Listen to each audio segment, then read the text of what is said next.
Hello guys, नमस्कार। आशा है आप स्वस्थ होंगे, मस्त होंगे, प्रसन्न होंगे गाइस।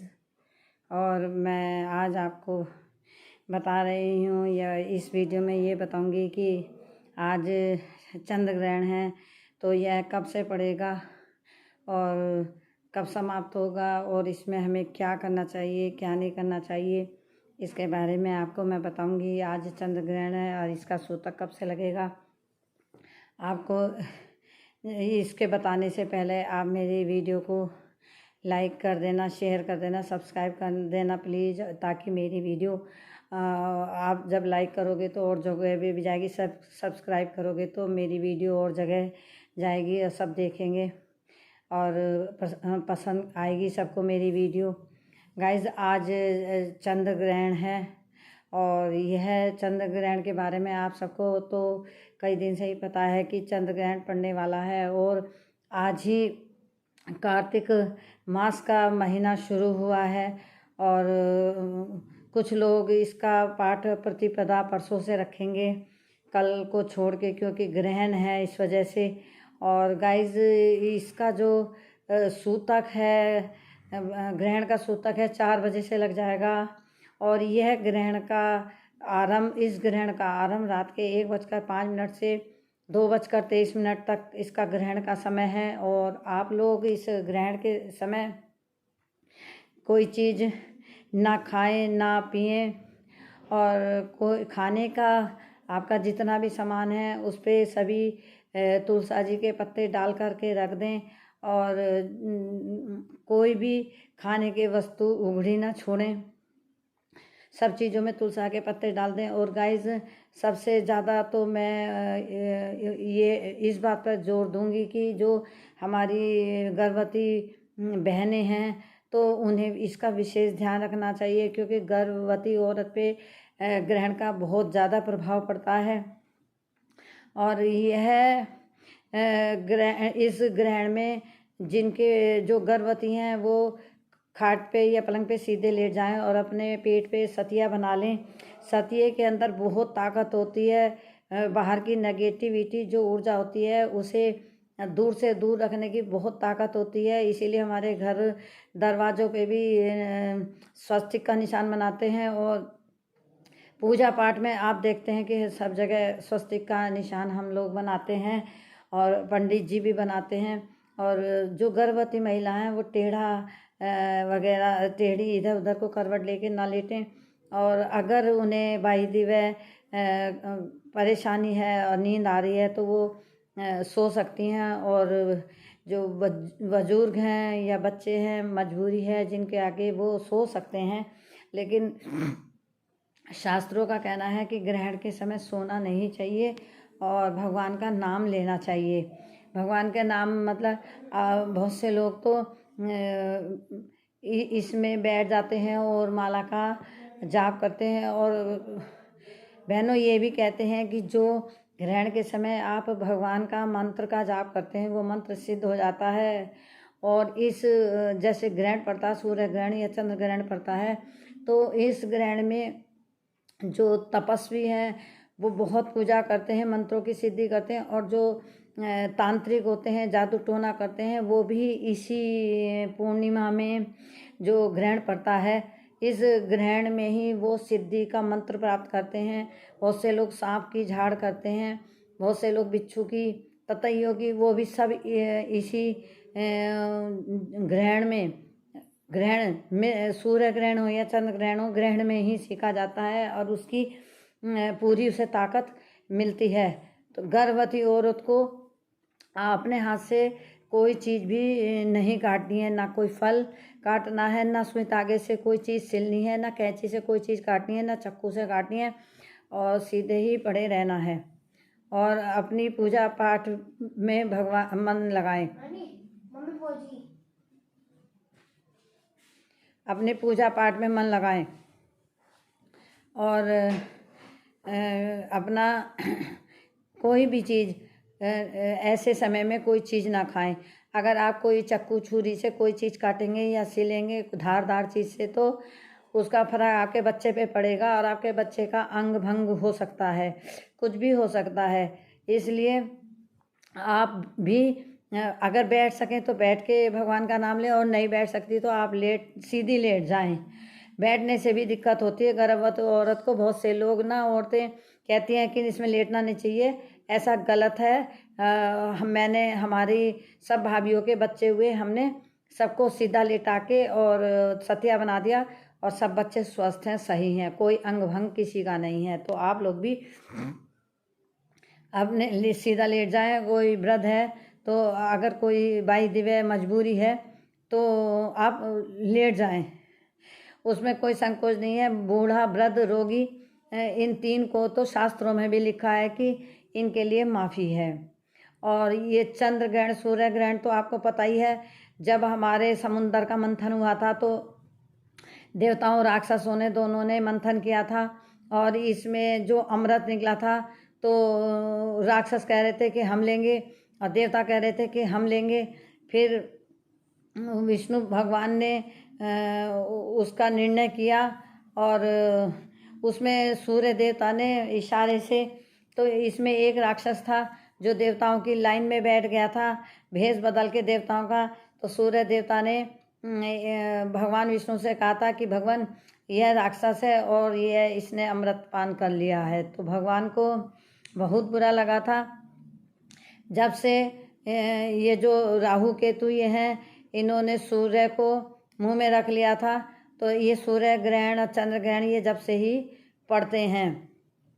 और ये इस ग्रहण के अंदर बहुत ही हमें सुरक्षा बरतनी चाहिए।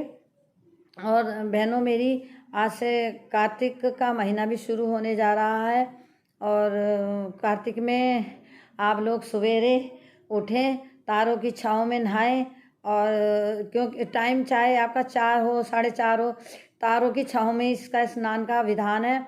और अगर हो सके तो आप रोज़ एक दीपदान मंदिर में करें, और गौशाला अगर आपके पास हो तो गौशाला में भी आप दीपक जला सकती हैं। और मेरी बहनों, आप सवेरे उठकर नहा धो कर के तुलसा जी को सुबह उठ के भगवान के आगे एक दीपक जलाएं, और तुलसा जी में के पास एक दीपक जलाएं, लेकिन दीपक की लो तुलसा जी में बिल्कुल ना लगे। और एक छोटा सा कलावा कपड़ों के रूप में तुलसा जी को ऐसे पहना दें, पहनो मेरी तुलसा रानी, तुमको पहनाने आई, कपड़े पहनाने आई, पहनो मेरी तुलसा रानी। और तिलक, कटोरी में तिलक लगाओ, तो मैं तिलक लगाने आई, जागो मेरी तुलसा रानी, तुमको तिलक लगाने आई। और फिर चीनी का भोग लगा दो, लेकिन चीनी तुलसा जी में मत डालो, अलग कटोरी में रख लो, नहीं तो चीनी में से चींटियाँ तुलसा जी को खोद के गिर देंगी। जीमो मेरी तुलसा रानी, तुमको जिमाने आई, जागो मेरी तुलसा रानी, तुमको जगाने आई।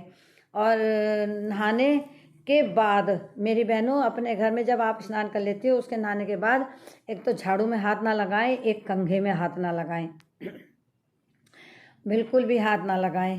कंघा और झाड़ू तो बिल्कुल नहीं छूनी चाहिए, और ना ही बिस्तर पे बैठना चाहिए। अगर बैठना तो आप कुर्सी पे बैठें। पूजा करने के बाद आप कहीं भी बैठ सकते हैं, और कोशिश करें कि अगर झाड़ू नहीं छूनी पड़े हमारी पूजा पाठ। लेकिन अगर ज़रूरी मजबूरी कुछ भी हो, लेकिन नहाने के बाद ही आप ये काम करें। और फिर महात्म ला के रख लें, महात्म पढ़ें तारों की छाँव में। और मंदिर जाएं तो मट्टी के दीवे मंगा के रख लें, रोज़ एक दीप दान करें।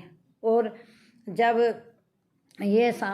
पूर्णिमा आ जाए, दूसरी पूर्णिमा आ जाए, और गंगा स्नान वाले दिन 365 बत्ती तो तुलसा जी की जलाई जाती हैं गंगा के नाम की, और 365 धर्मराज के नाम की, और 32 बत्ती तुलसा जी के कार्तिक के मास की। हम इस तरह बत्ती जलाते हैं, आप लोग भी ऐसे कर सकते हैं।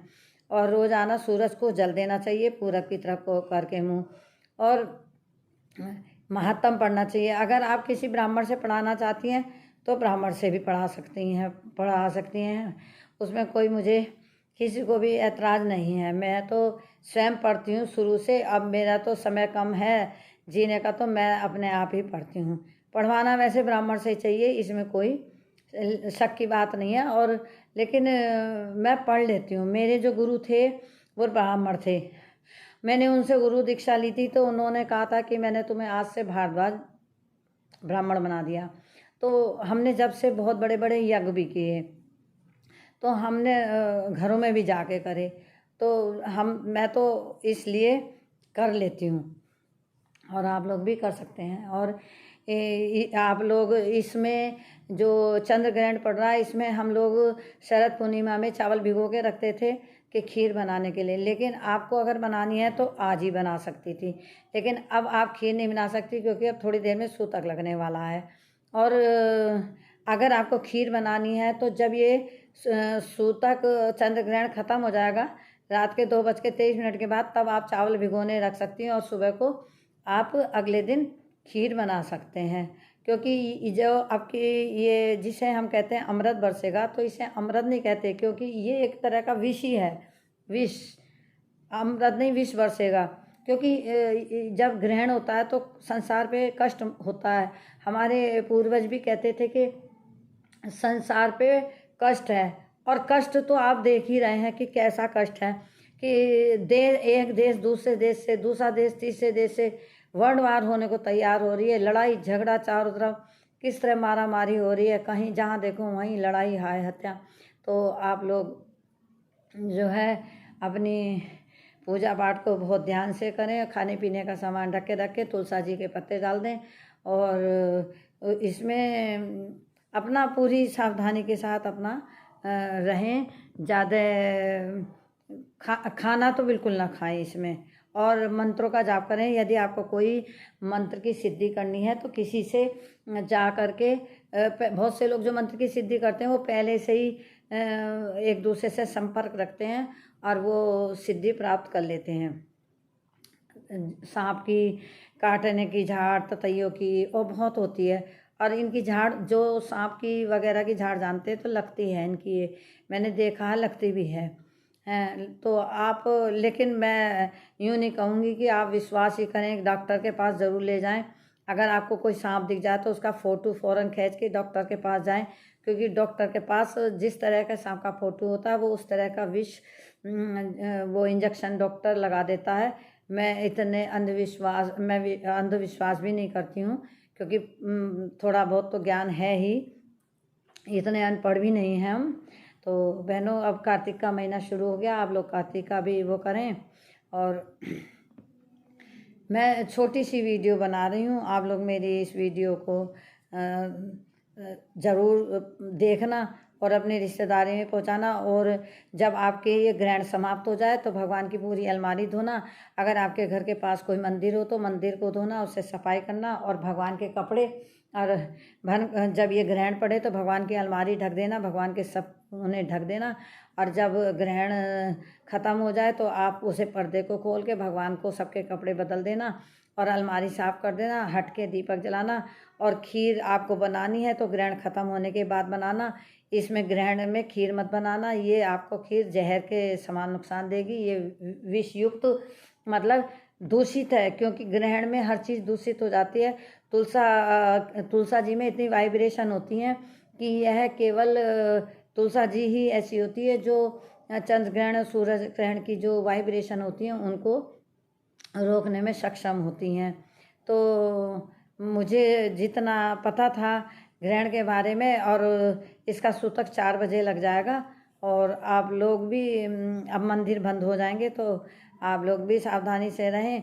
इसमें 2-3 राशियों के बारे में ज़्यादा बताया गया है कि मेष राशि और वृश्चिक, शायद वृश्चिक राशि और तुला राशि, 2-3 राशियों के बारे में ज़्यादा बताया गया है कि इन पे थोड़ा कष्ट सा बताया गया है। और आप लोग सावधान रहना और अपने घर कुशल से रहना। और जब ये चंद्र ग्रहण ख़त्म हो जाए तो आप लोग दान, जूता, चप्पल, अन्नदान, दान मांगने वाले तो एकदम ग्रहण के बाद आ जाते हैं। आप अपने हाथ से दान करना, और जिससे कि हमारा जो दुनिया पे संकट है वो टल जाए, जो हमारे घर पे संकट है वो टल जाए। और दोस्तों, ये जब ग्रहण, जब पूर्णिमा आती है और ये पूर्णिमा पड़ती है तो रात में माता लक्ष्मी सबके घर में आती हैं, लेकिन अब की ग्रहण पड़ रहा है, इस वजह से कोई काम अभी सही नहीं होने का, अभी नहीं हो पाएगा सही। तो आप लोग अपने को बहुत ध्यान से रखें, और कुछ भी बात ऐसी है कि अगर मैं नहीं बता पाई हूँ तो आप मेरे से पूछ सकते हैं।